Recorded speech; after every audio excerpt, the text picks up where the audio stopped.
नमस्ते, मैं प्रभात प्रियदर्शी आप सभी के लिए जनरल स्टडीज़ का सेट नंबर 2 लेकर के आया हूँ। जीएस का सेट नंबर 2 लेकर के आया हूँ। इसमें 100 से अधिक क्वेश्चन है, ठीक है। और आप जो भी बीपीएससी 69 पीटी देने जा रहे हैं उन सभी के लिए VVI है। आप अंत तक बने रहेंगे और चैनल पर नए हैं तो पहले सब्सक्राइब करें, बेल आइकन प्रेस करें, जिससे कि आपको आगे के वीडियो का नोटिफिकेशन मिलता रहेगा। लाइक कमेंट और शेयर करें, आगे भी वीडियो आपको मिलता रहेगा। ये सेट नंबर 2 है। स्टार्ट करते हैं पहले क्वेश्चन से। और 600 क्वेश्चन का MCQ चाहिए, 40 सेट का 600 क्वेश्चन का MCQ करंट अफेयर्स का। तो आप टेलीग्राम चैनल ज्वाइन करें, डिस्क्रिप्शन बॉक्स में उसका लिंक डाल दिया जाता है, वहाँ ज्वाइन करें। वहाँ से आप 600 क्वेश्चन का जो MCQ है उसका PDF आप डाउनलोड करके पढ़ सकते हैं। स्टार्ट करते हैं। आगे 150 क्वेश्चन का आपको करंट अफेयर्स का PDF और मिलेगा। इसमें बिहार का बजट, सर्वे, बिहार स्पेशल करंट कुछ इसमें डाला जाएगा योजना संबंधित। स्टार्ट करते हैं पहले क्वेश्चन से कि रैयतवारी व्यवस्था के अंतर्गत ब्रिटिश भारत के क्षेत्रफल का कितना हिस्सा था, ठीक है। राइट आंसर होगा ए। 51% था, 51% था, ठीक है। रैयतवारी व्यवस्था, अस्थायी बंदोबस्त और महलवारी व्यवस्था, इस तीनों से क्वेश्चन आते हैं। किसी एक से क्वेश्चन आपसे पूछा जाएगा, ठीक है। तो इसके जन्मदाता कौन है, इसको पूछा जाता है इसके जन्मदाता कौन है। कई बार IAS PD में भी पूछा जा चुका है। टॉमस मुनरो और कैप्टन रीड इसके जन्मदाता है, ठीक है। इसमें क्या हुआ था कि रैयतों को भूमि का मालिकाना हक दिया गया था। सर्वप्रथम तमिलनाडु के बड़ा महल में पिछले वाली क्वेश्चन पूछा गया था 67वीं BPSC में। इसे कहाँ लागू किया गया था सर्वप्रथम, तो तमिलनाडु के बड़ा महल जिले में इसे लागू किया गया था। फिर मुंबई के कुछ हिस्से में, असम, पूर्वी बंगाल और कुर्ग जो आधुनिक कर्नाटक का हिस्सा, उसमें लागू किया गया था, ठीक है। पूछ दिया था कि ये जो लागू किया गया भारत के किस किस हिस्से में लागू किया गया, तो तमिलनाडु, ठीक है, असम, मुंबई के कुछ हिस्से में, पूर्वी बंगाल और कुर्ग जो कर्नाटक का हिस्सा है, वहाँ उसे लागू किया गया था। आगे बढ़ते हैं, हम 2 नंबर क्वेश्चन पाते हैं। हाँ, ये जब जान गए रैयतवारी व्यवस्था 51% है, तो ये भी जान ले कभी कभी कूट में आपको मिलान रहेगा, ठीक है, या घटते क्रम बढ़ते क्रम। तो अस्थायी बंदोबस्त जो है, अस्थायी बंदोबस्त जो बंगाल बिहार में लागू हुआ, अस्थायी बंदोबस्त वो था ब्रिटिश भारत के 19% भूमि पर, ठीक है। और महलवारी व्यवस्था जो पंजाब और उत्तर प्रदेश में लागू हुआ वो था 30% भूमि पर। महलवारी वो 30% भूमि पर था। आगे आते हैं 2 नंबर क्वेश्चन पर। दादा भाई नौरोजी किस वर्ष ब्रिटिश हाउस ऑफ कॉमन्स के सदस्य बने, ठीक है। धन बहिर्गमन का सिद्धांत सर्वप्रथम इन्होंने ही दिया था। तो कब बने, तो राइट आंसर होगा आपको 1892 में, 1892 में बने। पार्टी का नाम पूछ देगा किस पार्टी से, तो लिबरल पार्टी। पार्टी का नाम क्या था, लिबरल पार्टी, लिबरल पार्टी से, ठीक है। इसके सदस्य बने थे, ठीक है। अपनी पुस्तक लिखा था इन्होंने, poverty and un British rule in India. इसी में इन्होंने धन बहिर्गमन का सिद्धांत दिया था, ठीक है। आगे बढ़ते हैं 3 नंबर क्वेश्चन पर। लखनऊ में सन 1857 की क्रांति का नेतृत्व किसने किया था, ठीक है। और 1857 की क्रांति से संबंधित क्वेश्चन आपसे पूछे जाते हैं प्रत्येक BPSC PT में, या बिहार स्पेशल का क्वेश्चन हो, या आपको बिहार से बाहर का देश स्तर का क्वेश्चन हो, है ना, राष्ट्रीय स्तर का क्वेश्चन हो, ठीक है। लखनऊ में 1857 में क्रांति का नेतृत्व किसने किया था, राइट आंसर होगा इसका हजरत महल। कौन सा, हजरत महल, ठीक है। इसने इसका नेतृत्व किया था, ठीक है, हजरत महल। अपने अल्पवयस्क पुत्र, इसका पुत्र होता है कादिर, अल्पवयस्क इसका पुत्र होता है, उसका नाम होता है बिजरिस कादिर,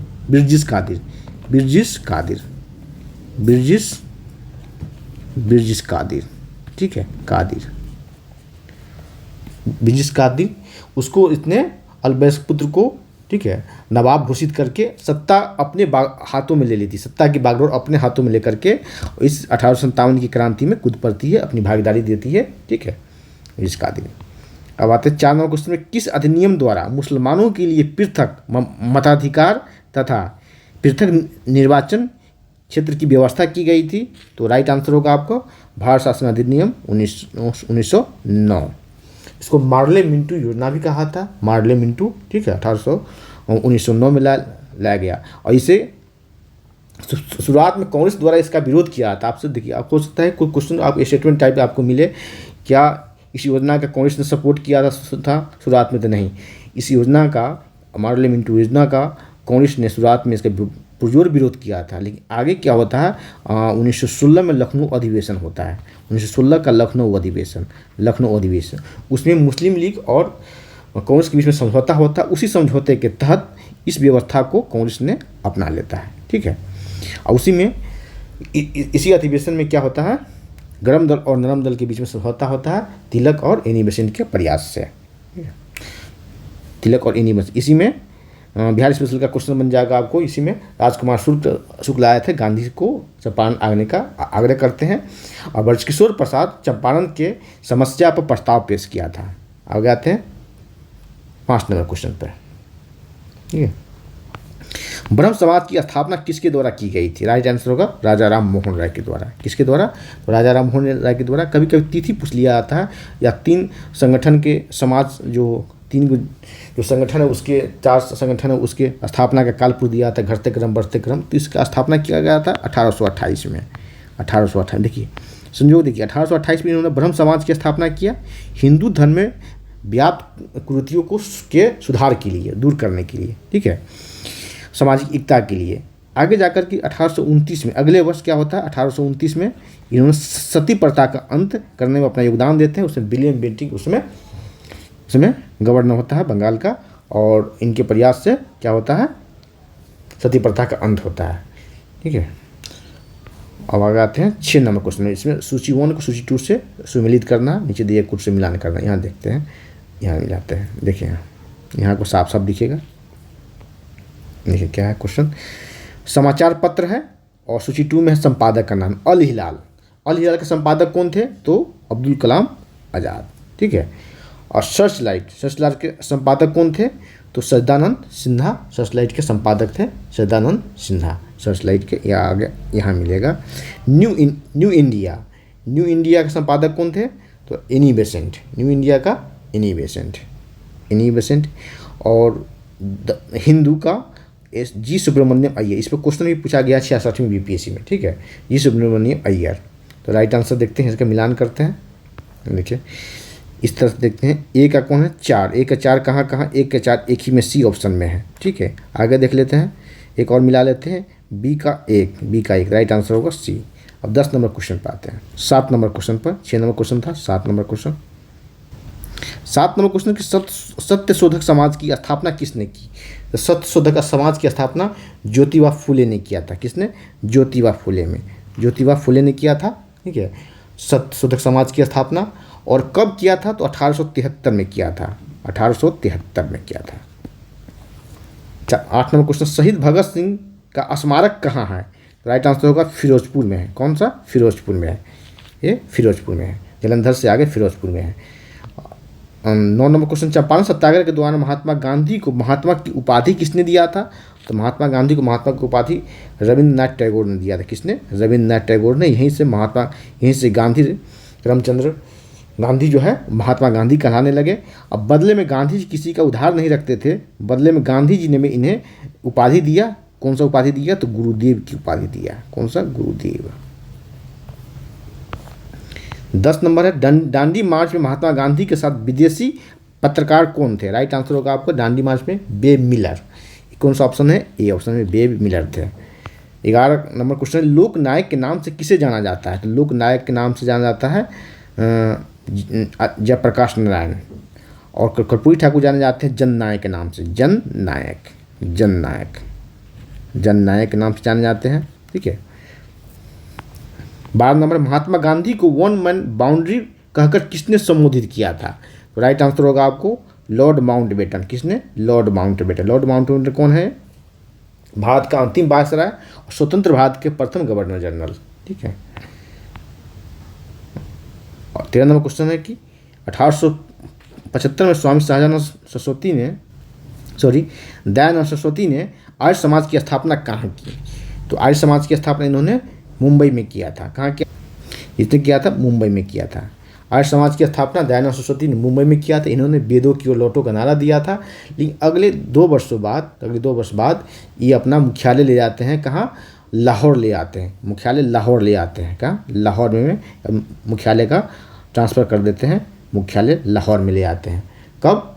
तो 1877 में। 1877 में ले आते हैं, लाहौर में ले आते हैं मुख्यालय। चलिए आगे बढ़ते हैं। 14 नंबर, किस कांग्रेस अध्यक्ष ने क्रिप्स मिशन तथा लॉर्ड बेबल दोनों से वार्ताएं की? वो थे अब्दुल कलाम आज़ाद। देखिए ऐसा क्या था कि दोनों के साथ इन्होंने वार्ताएं किया।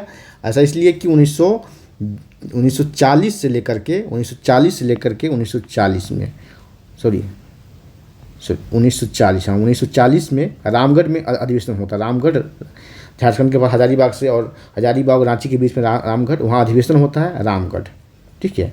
रामगढ़ अधिवेशन से लेकर 1946 तक मेरठ अधिवेशन, कहाँ मेरठ अधिवेशन तब तक ही अध्यक्ष रहते हैं। और अध्यक्ष होने के नाते किप्स मिशन से भी और बेबेल से भी, लॉर्ड बेबेल से भी, दोनों से वार्ताएं करते हैं, ठीक है।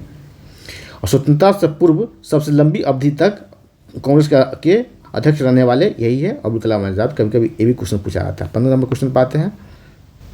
15 नंबर क्वेश्चन रहा कि दिसंबर 1856 में शामिल किए गए नए इनफील्ड राइफल के प्रयोग का प्रशिक्षण दिया जाना था। कहाँ कहाँ दिया जाना था, ट्रेनिंग कहाँ कहाँ उसे दिया जाना था? तो राइट आंसर होगा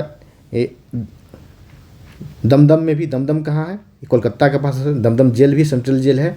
अम्बाला में यहाँ भी दिया गया, तो सियालकोट यहाँ। राइट आंसर होगा डी, सभी जगह, ठीक है।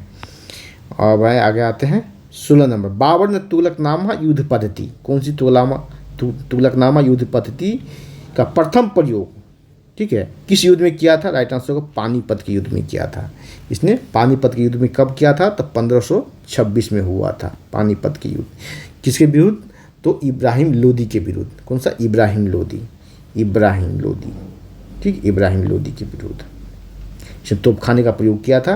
और आ गया था 17 नंबर। अखिल भारतीय खिलाफत कमेटी के किस अधिवेशन में महात्मा गांधी को अध्यक्ष चुना गया? यहाँ ध्यान देंगे आप, ठीक है। राइट आंसर होगा 17 का राइट आंसर होगा नवंबर 1919 दिल्ली में। नवंबर 1919 दिल्ली में, ठीक है, दिल्ली में किया गया था।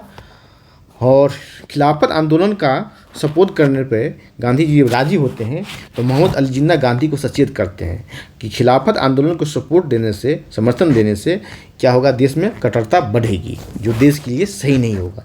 लेकिन गांधी उनकी बातों को अनदेखी कर जाते हैं। और नेहरू, जिन्ना जब गांधी को सचेत करते हैं कि देश में कट्टरता बढ़ जाएगी और देश में सबसे ज़्यादा कट्टर वही हो जाता है, ठीक है। तो राइट आंसर होगा सी, नवंबर 1919 दिल्ली, ठीक है। 18 नंबर है कि ट्रेड यूनियन कांग्रेस के प्रथम अध्यक्ष कौन थे? तो राइट आंसर होगा इसका डी, लाला लाजपत राय इसके प्रथम अध्यक्ष थे। कब इसकी स्थापना की गई थी? तो 1920 में। 1920 में इसकी स्थापना की गई थी, ठीक है। इससे एक वर्ष पूर्व भी क्या हुआ था कि अंतर्राष्ट्रीय श्रम संगठन, इंटरनेशनल लेबर ऑर्गेनाइजेशन का गठन हुआ था 1919 में, ठीक है। इसी से प्रभावित होकर के भारत में भी, ठीक है, ट्रेड यूनियन कांग्रेस की स्थापना की गई। आगे बढ़ते हैं। हाँ, उसके उपाध्यक्ष का कभी कभी नाम पूछा जाता है, तो जोसेफ बैप्टिस्टा इसके उपाध्यक्ष थे। कौन थे? जोसेफ बैप्टिस्टा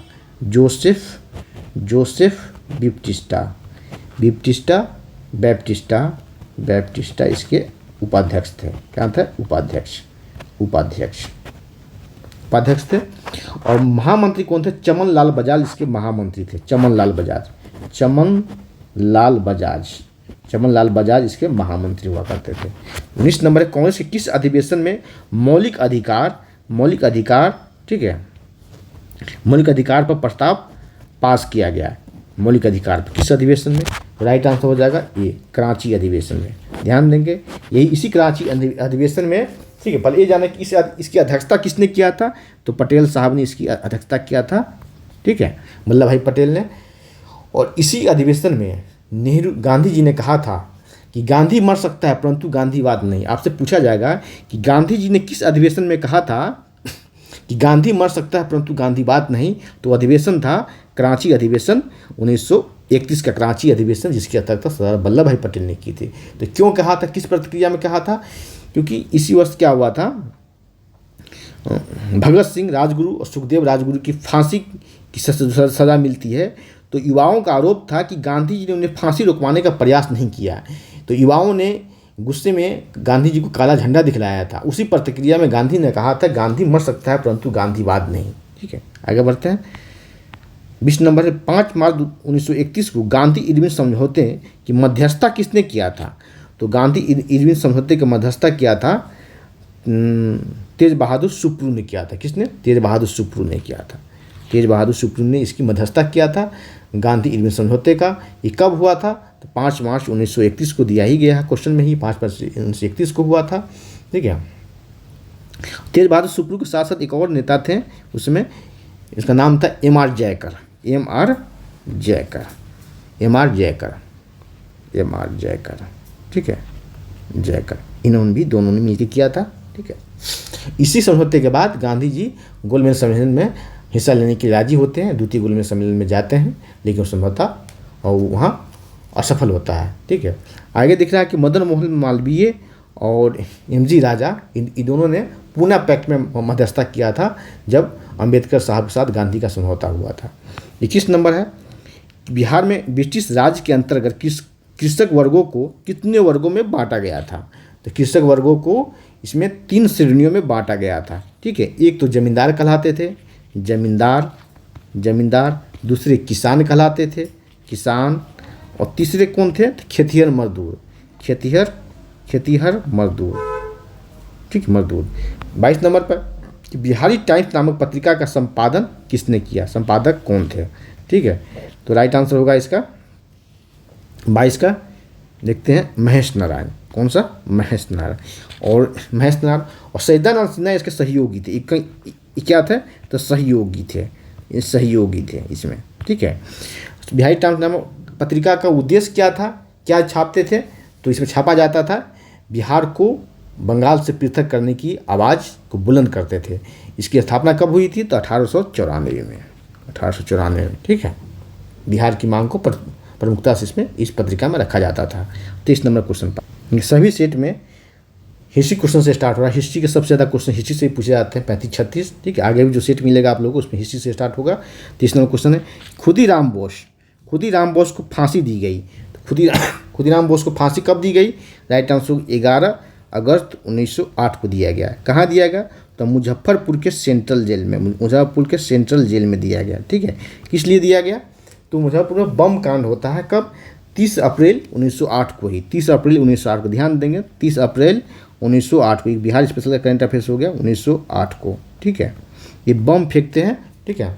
मुजफ्फरपुर के जिला जज को मारने, जो HD किंग्सफोर्ड होता है उसकी हत्या के प्रयास में बम फेंकते हैं, लेकिन गलती से क्या होता है, उसका जो उसका तांगा जो होता है वो रेड कलर का ही होता है, और रेड कलर का होता है। उसी कलर का एक तांगा जो है पिंगल कैनेडी की पत्नी उसकी बच्ची सवार होकर बैठ करके निकल रही होती है। ठीक है। जो वकील होते हैं और भारत की स्वतंत्रता के समर्थक होते हैं, और वो दोनों मारे जाते हैं। ठीक है। तो इसी में इनको फांसी मिलती है। इसमें एक और थे, ठीक है, प्रफुल्ल चाकी, जो जब उनको पता चलता है कि उसने पिंगल कैनेडी की पत्नी और बच्ची मारी गई तो उन्होंने आत्महत्या कर लेते हैं, और खुदीराम बोस अरेस्ट होते हैं। 17 वर्ष की उसमें फांसी मिलती, सबसे कम उम्र में इनकी फांसी दी जाती है 11 अगस्त 1908 को। आगे बढ़ते हैं। 24 नंबर क्वेश्चन, 1857 की क्रांति के दौरान पटना में विद्रोह हुआ था। कब हुआ था? तो 3 जुलाई 1857 को हुआ था। इसका नेतृत्व किसने किया था? पीर अली ने किया था। एक पुस्तक विक्रेता था, कहाँ? पटना सिटी के। इन्हें फांसी दे दी गई। ठीक है। पटना के कमिश्नर नाम था। हाँ, इसने क्या किया था? इसके दमन के प्रयास में अफीम व्यापार के एजेंट लायल मारा जाता है। अफीम व्यापार का एजेंट था, इसका नाम था लायल, वो मारा जाता है। ठीक है। इसके बाद इनको फांसी दे दी जाती है। पटना के कमिश्नर होता है कमिश्नर टेलर। किसके आदेश पर? तो कमिश्नर टेलर के आदेश पर इन्हें पटना के छज्जू बाग थाने में, गोलघर से आगे है पटना के छज्जू बाग थाने, वहाँ पे इनको फांसी दे दी जाती है। 25 नंबर, संथाल विद्रोह का काल रहा था। संथाल विद्रोह का काल क्या रहा था? राइट आंसर हो गया ए। 1855 से 56 संथाल विद्रोह का काल हुआ था। ठीक है। इसमें 4 नेता होते हैं, जिसमें 2 प्रमुख नेता होते हैं, सिद्धू और कानू। नेतृत्व देते हैं, और इनके 2 भाई और होते हैं, सिद्धू कानू। एक का नाम, तीसरे का नाम होता है चांद, चौथे का नाम होता है भैरव। सिद्धू कानू, चांद, भैरव सभी संबंधित है, लेकिन मुख्य नेतृत्वकर्ता होते हैं सिद्धू कानू। ठीक है। आगे बढ़ते हैं। 6 नंबर क्वेश्चन, निम्न में से किस वर्ष राजेंद्र प्रसाद द्वारा बिहारी छात्र सम्मेलन किया गया? तो बिहारी छात्र सम्मेलन का आयोजन किया गया 1906 में। आगे बाद बिहार प्रांतीय सम्मेलन होता है, बिहार प्रादेशिक सम्मेलन होता है 1908 में पटना में ही। तो दोनों में कन्फ्यूजन नहीं होना चाहिए। बिहार प्रादेशिक सम्मेलन, बिहार प्रादेशिक सम्मेलन होता है इस समय, प्रादेशिक सम्मेलन। ठीक है। 27 नंबर देखते हैं, प्लासी के युद्ध कब हुआ था? तो 1757 में हुआ था। प्लासी के युद्ध के पश्चात, उसके बाद बिहार का उप नवाब किससे बनाया गया? ठीक है, राइट आंसर होगा इसको, उप नवाब बनाया गया मिरन को। कहाँ? राइट आंसर डी होगा, मिरन को बनाया गया उप नवाब। ठीक है। और इसमें युद्ध में कौन था इसमें? Lord Robert Clive. और बंगाल का नवाब मीर जाफर को बनाया गया, बंगाल का नवाब बनाया गया मीर जाफर को। ठीक है। उसके बाद मिरन को बिहार का उप नवाब बनाया गया। ठीक है, आगे बढ़ते हैं। 28 नंबर देखते हैं, अकबर ने किस वर्ष स्वयं सैन्य संचालन कर बिहार में अफगान सत्ता को शासन को खत्म किया था? तो राइट आंसर होगा इसका 28 का राइट आंसर होगा आपको ए। 1854 में इन्होंने सैन्य अभियान चलाया था अफगान सत्ता को खत्म करने की। और अंतिम अफगान शासक जो होता है उसका नाम था दाऊद खां करारानी। कभी कभी क्वेश्चन पूछा जाता है कि अंतिम अफगान शासक कौन था? तो दाऊद खां करारानी दाऊद खां करारानी अंतिम अफगान शासक थे, इसको खत्म करने के लिए। ठीक है, अब अभियान चलाता है। और ये जो देख रहे हैं 1800, ये इसमें पटना तक पहुंच जाता है अकबर की सेना। और 1880 में बिहार को बंगाल का एक सूबा घोषित कर दिया जाता है, एक प्रांत घोषित कर दिया जाता है। कब? तो 1880 में। 29 नंबर की, बिहार में सर्वाधिक लोकप्रिय सिलसिला कौन हुआ? सर्वाधिक लोकप्रिय सिलसिला का नाम था फिरदौसी। कौन सा? फिरदौसी नाम था। ठीक है, फिरदौसी सिलसिला है। इसी के प्रमुख संत हुए हैं सरफुद्दीन अय्या मनेरी, जिसका मनेर के पास इसका मकबरा है। 30 नंबर, बख्तियार खिलजी के आक्रमण के समय मिथिला के कर्नाट वंशीय शासक का नाम क्या था? नाम था उसका नरसिंह देव। क्या नाम था? नरसिंह देव उसका नाम था। ठीक है, ये नेपाल चले जाते हैं, भाग जाते हैं नरसिंह देव। ठीक है, मिथिला के इसने बख्तियार खिलजी ने नालंदा विश्वविद्यालय में आग लगा दिया था, जिसकी 6 महीने तक जिसकी पुस्तकें जलती रही। नैनदेव जो कर्नाट वंश के संस्थापक है, कौन है? संस्थापक नैनदेव। ठीक है। हरि सिंह देव अंतिम शासक है। हरि सिंह देव कर्नाट वंश के अंतिम शासक है। कर्नाट वंशी की राजधानी कहाँ थी? तो सिमरावगढ़। 31 नंबर है, भारत का मुक्तिदाता किसे कहा था? तो चंद्रगुप्त मौर्य को भारत का मुक्तिदाता कहा था, क्योंकि सिकंदर की सेनापति सेल्यूकस को भारत से भगाया था, उसकी बेटी हिलना से ब्याह किया था। फिर बात यह है कि इसने यूनानियों से भारत को मुक्त कराया था, इसलिए इन्हें मुक्तिदाता कहा जाता है। धनानंद को भी पराजित करके मगध पर अधिकार जताया। 32 नंबर देखिए, सूची 1 को सूची 2 से मिलाइए कि लोथल कहाँ है? तो गोदीबारा। ठीक है, गोदीबारा स्थल। ठीक है, गोदीबारा। मोहनजोदड़ो से क्या मिली है? तो नर्तकी की मूर्ति मिली है मोहनजोदड़ो से। कालीबंगा पक्की मिट्टी से बनी हल। बनावली जोते हुए खेत। सॉरी, यहाँ एक गलती हो गया, दोनों ये कालीबंगा से मिला है जोते हुए खेत का साक्ष्य। ठीक है, और बनावली से पक्के मिट्टी के ईंट मिले हैं। तो देखते हैं सूची 1 से सूची 2 देखते हैं क्या मिलता है इसमें। देखिए, एक का एक इसमें भी है, इसमें भी है। ठीक है, बी का दो सिर्फ यहाँ है, यहाँ नहीं है। राइट आंसर हो जाएगा सी। अब आते हैं 33 नंबर क्वेश्चन पर। पुराणों की संख्या कितनी है? तो पुराणों की संख्या कितनी है? तो 18 पुराणों की संख्या। टोटल पुराणों की संख्या कितनी? 18 है। 4 वेद है, पुराण 18 है। ठीक है, इसके रचनाकार कौन है? ऋषि लोमहर्ष तथा इसके पुत्र उग्र शर्मा। लोमहर्ष नाम है, लोमहर्ष। इसके पुत्र नाम का नाम क्या है? तो उग्र श्रवा। ठीक है, दोनों इसके रचनाकार हैं। 34 नंबर है, प्रथम बौद्ध संगति की अध्यक्षता किसने किया था? तो 4 बौद्ध संगति हुआ था कुल। तो प्रथम बौद्ध संगति की अध्यक्षता किया था महाकश्यप ने। कहाँ हुआ था? तो राजगिरी में हुआ था। अजातशत्रु उसमें शासक था। ठीक है, और वसुमित्र जो है एक कुंडन वन में किया था, मूल्यपुत्र में पाटलिपुत्र में किया था, और सुबुकामी किया था ये वैशाली में किया था। आगे बढ़ते हैं हम। 35 नंबर, बिहार के किस जिले से ताम्रप्रस्तर युगीन के अवशेष मिले हैं? तो बिहार के जिला पटना से भी मिला ताम्रप्रस्तर युगीन के अवशेष, और आपको गया से भी मिला है, सारण से भी मिला है, और वैशाली से भी मिला है। राइट आंसर हो जाएगा सी। बी और ए और बी दोनों। ठीक है, दोनों मिला है। ध्यान देंगे, ताम्र प्रस्तर युग के अवशेष सारण से भी मिला है, वैशाली से भी मिला है, पटना से, गया से मिला है, लेकिन नव प्रस्तर युग के अवशेष सारण और वैशाली से मिला है। तो क्वेश्चन पूछा जाएगा कि ताम्र प्रस्तर और नव प्रस्तर युग के अवशेष किस जिले से मिला है, तो सारण और वैशाली। यहाँ ताम्र भी, इस दोनों जगह ताम्र और नव दोनों मिला है। ताम्र प्लस नव दोनों मिला है। नव प्रस्तर युग के ताम्र प्रस्तर और नव प्रस्तर दोनों के मिला है कहाँ, तो सारण और वैशाली से मिला है। लेकिन ताम्र प्रस्तर युग के अब सिर्फ ताम्र प्रस्तर का, नव का नहीं, तो चारों जगह मिला है। ठीक है, अब आते हैं 36 नंबर पर। निम्न में से कौन से तबकाते नासरी के लेखक है, जिसका नाम है मिनहाज, पूरा नाम है मिनहाज सिराज तबकाते नासरी, यही है।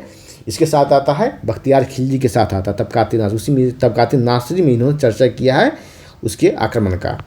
नैनार वंश के नैनार संत किस देवता के उपासक है। देखिए दक्षिण भारत में 2 संत हुए हैं, दो, एक नैनार दूसरे अलवार है। तो नैनार संत जो है भगवान शिव के उपासक हुए हैं, इस तरह से याद रखें नैनार। ठीक है, भगवान शंकर के एक तीसरा नैन है, नैन में नेत्र हैं, ठीक है, उससे संबंधित है। तो नैनार भगवान शिव से संबंधित है, और अलवार संत जो है भगवान विष्णु से संबंधित है। ठीक है, आगे बढ़ते हैं। ज़्यादातर अधिकतर ये महाराष्ट्र में इनकी संख्या ज़्यादा है। और 38 नंबर, दक्षिण भारत का गिल्ड क्या था। गिल्ड क्या था, तो गिल्ड एक व्यापारियों का संघ था। ठीक है, पहले जो है ना इस तरह के रास्ते नहीं थे, जंगलों से रास्ता हुआ करता था, तो व्यापारी लोग ग्रुप में निकलते थे, सुरक्षा के भय से, असुरक्षा के भय से, लूटपाट की डर से तो निकलते थे। तो इन्होंने अपना एक संघ बना। आज भी व्यापारियों का संघ होते, सभी लोगों का अपने अपने उद्देश्य की पूर्ति की सुरक्षा के लिए, ठीक है, संघ बनाते। तो उस समय भी संघ बनता था, तो व्यापारियों का संघ था गिल्ड। ठीक है, कई नाम था, नगरम नाम था उसका, मणिग्राम नाम था। ठीक है, आगे बढ़ते हैं 39 नंबर पर।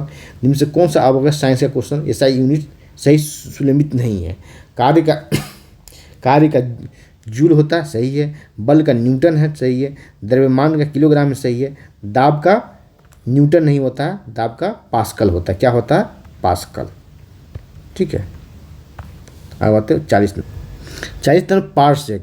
पार्सेक किसकी इकाई है, तो पार्सेक दूरी की इकाई। किसकी इकाई है, दूरी, खगोलीय दूरी की इकाई है।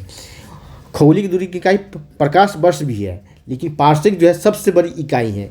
एक पार्सेक बराबर होता है 1 पार्सेक बराबर होता है पीसी इक्वल टू होता है 1 होता है 3.26 लाइट ईयर। ठीक है, प्रकाश वर्ष बराबर होता है। ठीक है, आगे बढ़ते हैं हम 41 नंबर। समुद्र में डूबी हुई वस्तु की स्थिति जानने के लिए कौन सा उपकरण प्रयोग में लाया जाता है। राइट आंसर होगा सोनार का। कौन सा, सोनार का। 42 नंबर। दूध को मथने के बाद क्रीम को अलग हो जाता है, दूध को मथने क्रीम अलग हो जाता है, ये कौन सा अपनाया जाता है इसमें, तो राइट आंसर अपकेंद्रीय बल। कौन सा, अपकेंद्रीय बल। इसी को बोलते हैं इंग्लिश में सेंट्रीफ्यूगल फोर्स। कौन सा, तो सेंट्रीफ्यूगल फोर्स। ठीक है, एक होता है सेंट्रीपिटल जो सेंटर की तरफ लगता है, दूसरा होता है सेंट्रीफ्यूगल जो सेंटर के बाहर की तरफ लगता है। दूध से मक्खन निकालने में, मथने में, ब्लड टेस्ट में, यूरिन टेस्ट में, वॉशिंग मशीन में, सब जगह इसी का उपयोग होता है। चलिए अब है 43 में। सूर्य की किरण में कितने रंग होते हैं, तो 7 रंग होते हैं। 44 नंबर। निम्न में से कौन सा अणु का भाग नहीं है। ठीक है, तो राइट आंसर होगा इलेक्ट्रॉन, प्रोटॉन और न्यूट्रॉन अणु का भाग होते हैं, लेकिन फोटोन अणु का भाग नहीं है। फोटोन क्या है, ये पैकेट ऑफ एनर्जी कहलाता है। क्या है, पैकेट ऑफ एनर्जी होता है, एनर्जी फोटोन। ठीक है, पानी के अपघटन के बाद क्या निकलता है, तो पानी के अपघटन के बाद निकलता है, राइट आंसर होगा उष्मा। क्या निकलता है, उष्मा निकलता है। अब है 46 नंबर। मिट्टी की सतह पर अधिकतम पाए जाते हैं, जिसको भू प्रॉपर्टी कर लेंगे। भू प्रॉपर्टी पर अधिकतम क्या पाए जाते हैं, राइट आंसर होगा आपका ऑक्सीजन पाए जाते हैं। क्या, ऑक्सीजन कितना, तो 46.60% ऑक्सीजन पाए जाते हैं। उसके बाद सिलिकॉन पाए जाते हैं। सिलिकॉन कितना पाया जाता है, 27.72% पाए जाते हैं। आगे बढ़ते हैं हम, इसको कहते हैं भू प्रॉपर्टी। ठीक है, देखिए 47 नंबर। उष्मा का सबसे अच्छा चालक कौन सा है, तो उष्मा का सबसे अच्छा चालक जो है वो है पारा। कौन सा, पारा। ठीक है, आगे तरंग और करंट का सबसे अच्छा चालक कौन सा है, तो चांदी होता है। आगे देखते हैं 48 नंबर। तरंग दैर्ध्य का एसआई मात्रक क्या है, तो मीटर है। हैवी वाटर, इसको हैवी वाटर भारी जल कहते हैं, होता है किससे बना होता है, ऑक्सीजन प्लस हैवी हाइड्रोजन से। राइट आंसर होगा ए, ठीक है, हैवी वाटर। ये रेडिएटर में लगाया जाता है, ठीक है। अब आते हैं 50 नंबर पर, बेकिंग सोडा का रासायनिक सूत्र क्या होता है? बेकिंग सोडा तो NaSCO3, NaSCO3 होगा, बी ऑप्शन होगा इसका, NaSCO3। इसको कहते हैं सोडियम बाइकार्बोनेट। कैसा? सोडियम, याद देंगे, सोडियम बाइकार्बोनेट। अगर नाम दे दे रासायनिक नाम सोडियम बाइकार्बोनेट, बाइकार्बोनेट, ध्यान देंगे, कार्बोनेट, ठीक है, सोडियम बाइकार्बोनेट। खाना खाने के बाद आप टेबल से उठ कर आदमी क्या बोलता है? बाय बाय करके निकल जाता है, तो यही खाबर सोडा भी कहा जाता है, बेकिंग सोडा कहा जाता है इसे, ठीक है। तो सोडियम बाइकार्बोनेट, इस तरह याद रखेंगे। 51 नंबर, कौन सा पॉलीमर बुलेट प्रूफ पोशाक बनाने में प्रयुक्त होता है, उपयोग होता है? राइट आंसर होगा बी, पॉलीइमाइड। कौन सा? पॉलीइमाइड। चलिए, क्वेश्चन कैसा लग रहा है, सेशन कैसा लग रहा है, कमेंट सेक्शन में कमेंट करेंगे। चैनल पर नए हैं तो सब्सक्राइब कर, बेल आइकन प्रेस कर, जिससे कि आपको आगे के सेट का वीडियो मिलता रहेगा। वर्मी कल्चर, क्योंकि एग्जाम अभी बहुत नज़दीक है, ये सब सुनिएगा, आप जितना भी सेट आप लगाइएगा, सुनिएगा, वो आपको फायदा करेगा, एग्जाम के लिए आपको बहुत अच्छा रहेगा। वर्मी कल्चर में प्रयोग होता है कौन सा? केचुआ। कौन सा? केचुआ। 52 का डी होगा। 53 नंबर है कि सेक्रेटिन हार्मोन स्रावित होता है, कहाँ से इसका सिक्रेशन होता है? तो ग्रहणी से। कहाँ से? ग्रहणी से इसका सिक्रेशन होता है, ठीक है। ये पाचक ग्रह से छोटी आंत की सतह से इसका सिक्रेशन होता है। 54 नंबर है, निम्न से कौन सा जैव फर्टिलाइजर आपको एजोला भी है, ब्लू ग्रीन एलगी भी है, अल्फा राइट आंसर होगा डी, सभी है। 55 नंबर है, मनुष्य कोशिका में कितने जोड़ी क्रोमोसोम होते हैं? कितने जोड़े पेयर में होते हैं? गुणसूत्र होते हैं, गुणसूत्र। क्रोमोसोम का हिंदी होता है गुणसूत्र, राइट आंसर होगा 23 जोड़ा। किसमें? 23 जोड़ा होता है। 6 क्रोमोसोम जो है मेल में और फीमेल में, तो मेल में होता है XY होता है, और फीमेल में सिर्फ XX होता है, ठीक, XX होता है। आगे बढ़ते हैं। 56 नंबर है, कौन सा एंजाइम ग्लूकोज को एथेनॉल में बदलता है? कौन सा एंजाइम ग्लूकोज को एथेनॉल में बदल? राइट आंसर होगा जाइमेज जो है ग्लूकोज को एथेनॉल में बदलता है। और 57 कौन सा विटामिन घाव भरने में मदद करता है? राइट आंसर विटामिन सी जो घाव भरने में मदद करता है, ठीक है, घाव भरने में विटामिन सी मदद करता है, ठीक है। और खून का थक्का बनने में विटामिन के। और 58 नंबर है, निम्न से कौन सा फॉर्मिक एसिड का प्राकृतिक स्रोत है? राइट आंसर होगा आपको लाल चींटी। 59 नंबर, निम्न से किसमें कैफीन नहीं पाया जाता है? तो राइट आंसर होगा आपको किस में नहीं पाया जाता है? तो तंबाकू उत्पाद में जो कैफीन नहीं पाया जाता है, इसमें क्या पाया जाता है? निकोटीन पाया जाता है, निकोटीन। तो कैफीन नहीं पाया जाता है तंबाकू उत्पाद में, तो कैफीन किस में पाया जाता है? कॉफ़ी में पाया जाता है, चाय में पाया जाता है, कोई भी सॉफ्ट ड्रिंक हो उसमें पाया जाता है, मृदु पेय में पाया जाता है। पोलियो का टीका की खोज किसने की? राइट आंसर होगा जोनास सॉल्क ने पोलियो का टीका की खोज किया था। 61 नंबर है कि लाल रक्त कण RBC का जीवन काल कितना होता है? राइट आंसर होगा डी, 120 दिन होता है, 120 डेज होता है, ठीक है, 120 डेज होता है। आगे देखते हैं क्वेश्चन, निम्न से किस रक्त समूह को सर्व प्राप्तकर्ता कहा जाता है? ठीक है, सर्वग्राही कहा जाता है, तो राइट आंसर होगा ए। इसमें कोई एंटीबॉडी नहीं होता है, कोई एंटीबॉडी इसमें नहीं। आपसे क्वेश्चन पूछा जाएगा किस ब्लड ग्रुप में कोई एंटीबॉडी नहीं होता है? तो राइट आंसर होगा आपको AB ग्रुप में। निम्न से कौन सा शरीर के तापमान को नियंत्रित करता है? और वो जो होता है यूनिवर्सल डोनर होता है, इसमें कोई एंटीजन नहीं होता है। अब 63 नंबर है, तापमान को नियंत्रित करने वाला कौन है? तो हाइपोथैलेमस। ये कई बार एग्जाम में पूछा जा चुका है। ट्रोकोमा रोग से प्रभावित होने वाले कौन से अंग है? राइट आंसर होगा आँख। 65 नंबर, मानव शरीर में जल की मात्रा होती है, मानव शरीर में जल की मात्रा कितनी होती है? राइट आंसर होगा डी, लगभग 70% तक। अनुवांशिकता का जनक किसे कहा जाता है? राइट आंसर होगा मेंडल को कहा जाता है। मटर के पौधे से इनके खोज किया था। 67 नंबर, दूध में पाया जाने वाला प्रोटीन कौन सा है? तो दूध में पाया जाने वाला प्रोटीन का नाम है कैसीन, ठीक, कैसीन। इसी के कारण दूध का रंग कैसा होता है? इसी के कारण दूध का रंग कैसा होता है? तो सफ़ेद हो आता है। कैसा? सफ़ेद हो आता है, दूध का रंग सफ़ेद हो आता है। एक और होता है कैरोटीन। तो कैरोटीन के कारण दूध का रंग, कैरोटीन के कारण, दोनों में कन्फ्यूजन नहीं होना चाहिए, कैरोटीन के कारण दूध का रंग कैसा होता है? तो पीला हो जाता है, ठीक है। अब 68 नंबर, पीलिया। जॉन्डिस रोग किस अंग को प्रभावित करता है? राइट आंसर होगा आपको यकृत को, लीवर को प्रभावित करता है। 69 नंबर, अगुलास धारा किस महासागर में प्रभावित होता है? अगुलास हिंद महासागर में। और कैसी धारा है अगुलास? अगुलास कैसी धारा है? तो ये गर्म जल धारा है, किसी गर्म, नाम सही लग रहा है आपको अगुलास, आग से लग रहा है।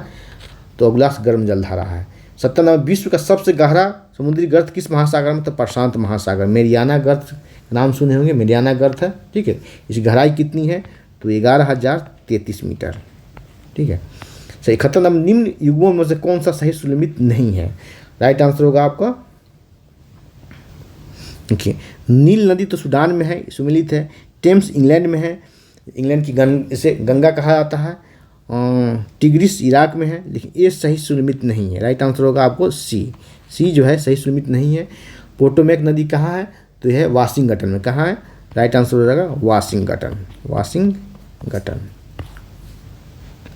72 क्वेश्चन है, संसार की सबसे लंबी पोत वाहन नहर है कौन सा? आंसर होगा आपका ये सुएज नहर। कौन सा? सुएज नहर। इसका निर्माण कब किया गया? इसका निर्माण किया गया 1869 में। इसी वर्ष गांधी जी का जन्म भी हुआ था, 1869 में। इसकी कुल लंबाई कितनी है?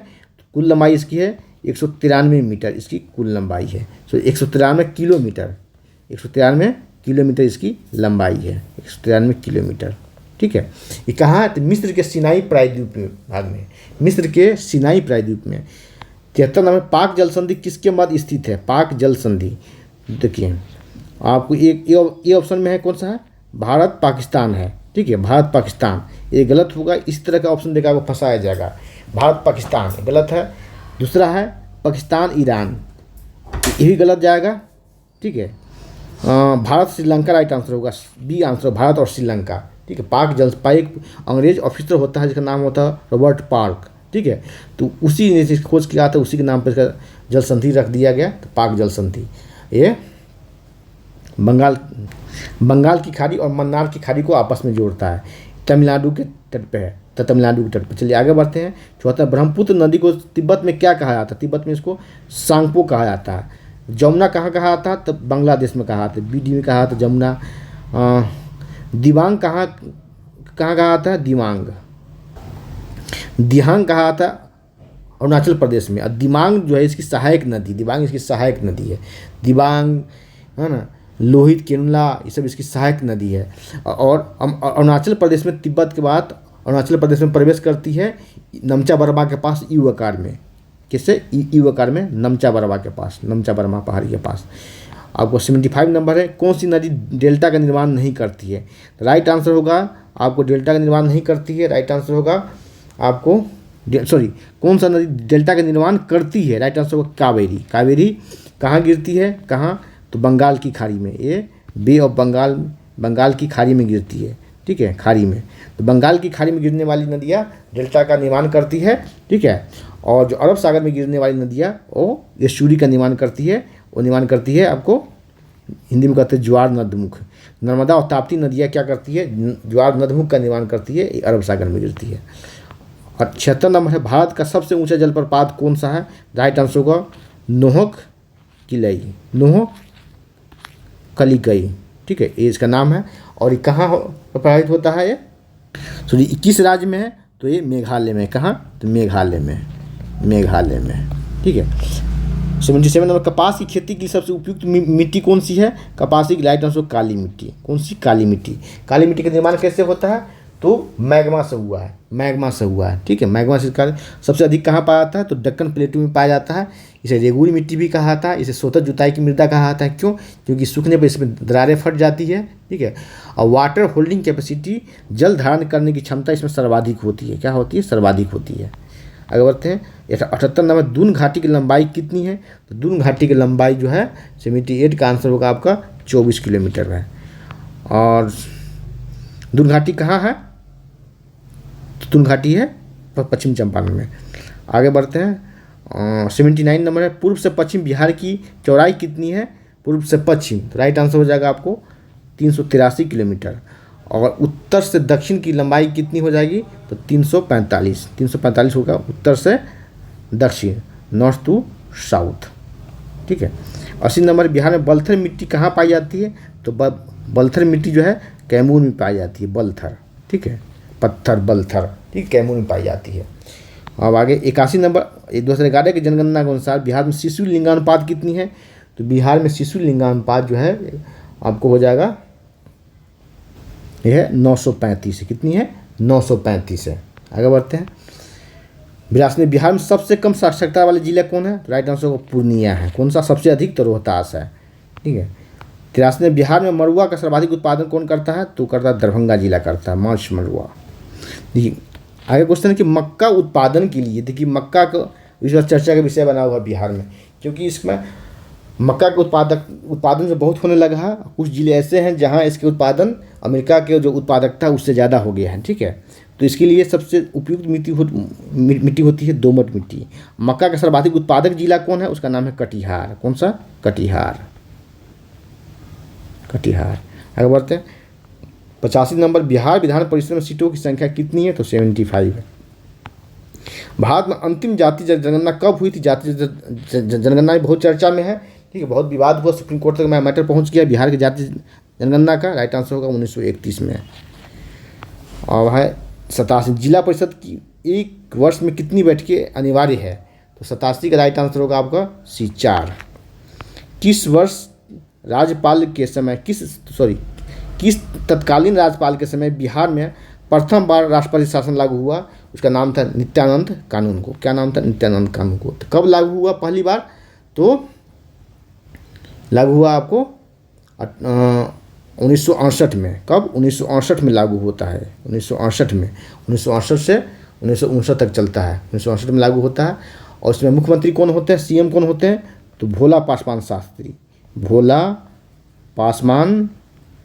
पासवान शास्त्री उसमें इसे CM होते हैं। सबसे अधिक किस मुख्यमंत्री के काल में राष्ट्रपति शासन लागू हुआ? तो यही भोला पासवान शास्त्री है। इसके 3 बार मुख्यमंत्री बने और तीनों बार इसमें राष्ट्रपति शासन लगाया केंद्र की कांग्रेस सरकार। आगे बढ़ते हैं। 89 स्वतंत्रता के बाद बिहार में सर्वप्रथम राज्यपाल थे कौन थे? स्वतंत्रता के बाद पूछा जा रहा है, स्वतंत्रता से पहले नहीं। राइट आंसर का B जयराम दौलतराम। 90 नंबर, राज्यपाल नियुक्त हेतु न्यूनतम आयु कितनी होनी चाहिए? तो 35 वर्ष। 91 है, भारतीय संविधान को किस तिथि को अंगीकृत किया गया? देखिए ध्यान देंगे, इसमें फंसते हैं आप लोग। किस तिथि को अंगीकृत किया गया? राइट आंसर होगा 26 नवंबर 1949। 26 नवंबर 1949 को अंगीकृत किया गया और 26 जनवरी 1950 को लागू किया गया। ऐसा क्यों? कि संविधान बन के तैयार हो गया, इसको अंगीकृत कर लिया गया, कुछ इसका लागू रहा, लेकिन 1929 में जो होता है आप देखते होंगे,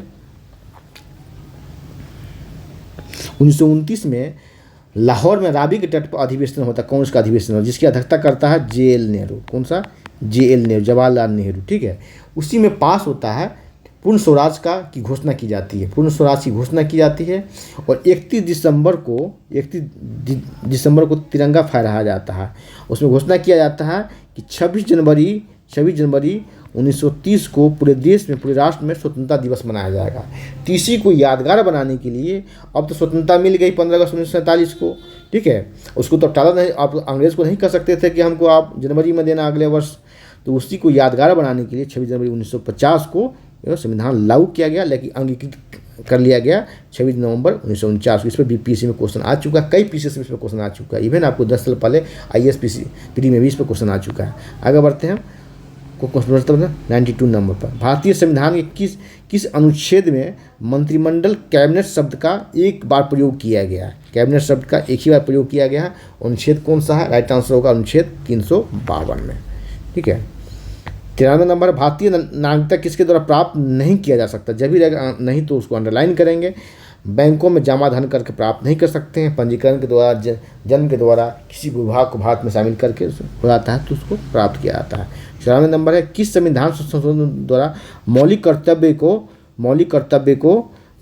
को शामिल किया गया? राइट आंसर हो जाएगा 44-54 का A। 1942 में संविधान संशोधन द्वारा, संविधान संशोधन कब होता है? तो 1976 में होता है। उसमें PM कौन होती है? तो इंदिरा गांधी इसमें PM होती है। किसके सिफारिश में? तो स्वर्ण सिंह की सिफारिश में। स्वर्ण सिंह के सिफारिश में मौलिक कर्तव्य लागू किया था। शुरुआत में 10 मौलिक कर्तव्य थे, लेकिन बढ़ करके अब 11 हो गया। कितना? 11 हो गया है। ठीक है। चलिए, मौलिक कर्तव्य किसके संविधान से लिया गया है? तो लिया गया है रूस के संविधान से। कैसे याद रखेंगे? रूस में कौन सा संविधान है, कौन सा वहाँ व्यवस्था है? उसका कम्युनिस्ट है। ठीक है। जहाँ भी कम्युनिस्ट होता है वो कर्तव्य खोजता है, जहाँ भी वो आम जनता से कर्तव्य खोजता है, उसको अधिकार कब मिलता है। जैसे आप चाइना में देख रहे हैं, क्यूबा में देख रहे हैं, इसलिए तो वहाँ अधिकार कम मिला जाता है।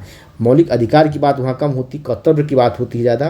तो इस से रूस से मौलिक कर्तव्य लिया गया है। और मौलिक अधिकार कहाँ से, तो अमेरिका से लिया गया है, ठीक है। उसे उदार देश कहा जाता है, ठीक है। तो वहाँ से लिया गया है, मौलिक कर्तव्य लिया गया है। आगे बढ़ते हैं 95 नंबर, आकस्मिक निधि का प्रावधान किस अनुच्छेद में किया गया है। तो राइट आंसर होगा, आकस्मिक निधि का प्रावधान किया गया है आपको अनुच्छेद 267 में किया गया। किसमें, अनुच्छेद 267 में। और संचित निधि का किस में किया गया, तो इसमें किया गया संचित निधि का, 66 में संचित निधि का, ठीक है। 96 नंबर है, राष्ट्रीय पिछड़ा वर्ग आयोग के गठन का प्रावधान किस में किया गया, तो इसमें किया गया 102 में संविधान संशोधन द्वारा किया गया। और एक नया अनुच्छेद जोड़ा गया है कि राष्ट्रीय पिछड़ा वर्ग आयोग बहुत चर्चा में बना हुआ, इस बार रिपोर्ट भी आया है, ठीक है। इस पर रिपोर्ट भी जारी किया गया, इसका वर्गीकरण, इसका उप वर्गीकरण किया गया है, तो इसका रिपोर्ट भी आया है। तो इसमें अनुच्छेद आर्टिकल कितना जोड़ा गया है, इसमें 338 ख जोड़ा गया, 338 ख जोड़ा गया है, इसमें ये जोड़ा गया, ठीक है। हम आगे बढ़ते हैं 97, वह मुद्रा कौन सी जिसमें त्वरित प्रवाह की प्रवृत्ति होती है। राइट आंसर होगा आपको गर्म मुद्रा। कौन सा, इस तरह से याद कर सकते हैं, हॉट शब्द से, ठीक है। हॉट कौन होता है, ठीक है। हॉट मुद्रा क्या, त्वरित प्रवास की प्रवृत्ति होती है, पलायन की प्रवृत्ति होती है, इसमें भागने की प्रवृत्ति होती है, गर्म मुद्रा। इसका डिमांड बहुत ज़्यादा होता है, डिमांड इसका बहुत ज़्यादा होता है। 98 नंबर क्वेश्चन है, निम्न में से कौन थोक मूल्य सूचकांक का आधार वर्ष है। तो राइट आंसर होगा 98 का, राइट आंसर हो जाएगा आपको डी, 2011-12। 1199 ब्याज भुगतान क्या है, तो ब्याज भुगतान कौन सी, राजस्व व्यय है, योजना व्यय है, पूंजीगत व्यय है। राइट आंसर होगा आपको ये राजस्व व्यय है, योजना व्यय नहीं है, कोई योजना बनाया नहीं जाता इसके लिए, तो योजना व्यय इस तरह से ध्यान देंगे आप, इसके लिए कोई योजना नहीं बनाया जाता, योजना व्यय नहीं है। कोई पूंजीगत व्यय में क्या होता है, पूंजीगत व्यय में इसमें इंफ्रास्ट्रक्चर डेवलप किया जाता है, इसमें रोजगार, इसमें एम्प्लॉयमेंट जनरेट किया जाता है, पूंजीगत व्यय करके एम्प्लॉयमेंट जनरेट किया जाता है। तो ब्याज भुगतान हम कर रहे हैं, ब्याज राशि दे रहे हैं, तो इस तरह की न योजना व्यय है, न पूंजीगत व्यय है, न सामाजिक सुरक्षा पर व्यय है, ये क्या है, तो ये राजस्व व्यय है, ठीक है, राजस्व व्यय है। आगे बढ़ते हैं 100 नंबर क्वेश्चन, भारत में थालीनोमिक्स की अवधारणा सर्वप्रथम शामिल किया गया कब। थालीनोमिक्स की अवधारणा सर्वप्रथम शामिल किया गया आर्थिक सर्वेक्षण समीक्षा 1920 में। 101 नंबर क्वेश्चन, हरित क्रांति की शुरुआत कब की गई थी। हरित क्रांति की शुरुआत की गई थी आपको कब से, तो राइट आंसर होगा 1966-67 में। कौन सी पंचवर्षीय योजना में, तीसरी पंचवर्षीय योजना में। इसके प्रणेता कौन थे, डॉक्टर एम.एस. स्वामीनाथन। सर्वप्रथम कहाँ इसे लागू किया गया, तो पंजाब, हरियाणा और पश्चिम उत्तर प्रदेश पूरा नहीं, फिर सिर्फ पश्चिम उत्तर प्रदेश, पंजाब, हरियाणा और पश्चिम उत्तर प्रदेश। किस अनाज पर फोकस किया गया, तो गेहूँ पर, ठीक है, सबसे ज़्यादा गेहूँ पर फोकस किया गया, सबसे ज़्यादा गेहूँ पर।